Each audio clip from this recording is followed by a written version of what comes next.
ওমা এত কি কিনে এনেছো? আরে আর বলিস না, এই তো শীত পড়েই গেছে, এখন তো সবার বাড়িতেই গাছ লাগানো হবে, তো সেরকম আমাদেরও। তো এই যে বাজার গিয়েছিলাম, গাছের উপরে আর কি যে টবগুলো নষ্ট হয়ে গেছে, তারপরে গাছও লাগাতে হবে, ওই জন্য টবও কিছু টব কেনা আছে, আর কিছু এই যে বালতি নিয়ে এসেছি, আর এইগুলো এই যে বালতিগুলো আছে কয়েকটা এখানে এখানে। আর এই যে এটা একটা ডাস্টবিন বালতিটা আমাদের নষ্ট হয়ে গিয়েছে, জন্য এটা নিয়ে এলাম।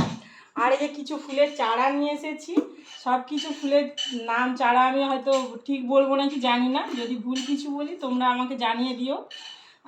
এইগুলো হচ্ছে গাঁদা চারা, আর এটা হচ্ছে আই থিঙ্ক সূর্যমুখী, অন্য কালার হয়তো হবে কিছু, আগেই বললাম, যদি ভুল হয় তোমরা জানিও। এটা চন্দ্রমল্লিকা, আর এটা হচ্ছে লঙ্কা চারা। আর এই ফুলটা আমার খুব প্রিয় একটা পছন্দের ফুল, আমি সবার বাড়িতেই দেখি সবসময়, আমার ভালো লাগতো কবে লাগাবো, তা লাস্টে নিয়ে এলাম আমি এটাকে। ওরা বললো রঙ্গন ফুল আর কি নার্সারিতে, তো এই জন্য আর কি এটা নিয়ে, এটা সারা বছর নাকি হবে। আর এটা পাতাবাহার, দেখে তোমরা বুঝতেই পারছো। আর এটা হচ্ছে এই যে দেখো নীল নীল কালারের ফুলগুলো, এগুলো বললো কি ভেলভেট টাইপের ফুল আর কি, হলেই দেখতে পাবো আর কি কীরকম জানি না ঠিক। আর এখন এগুলো সব ছাদেই লাগাবো, তারপরে হয়ে গেলে তখন যেখানে যেমন লাগাবো, এই আর কি কেনাকাটা আজকে।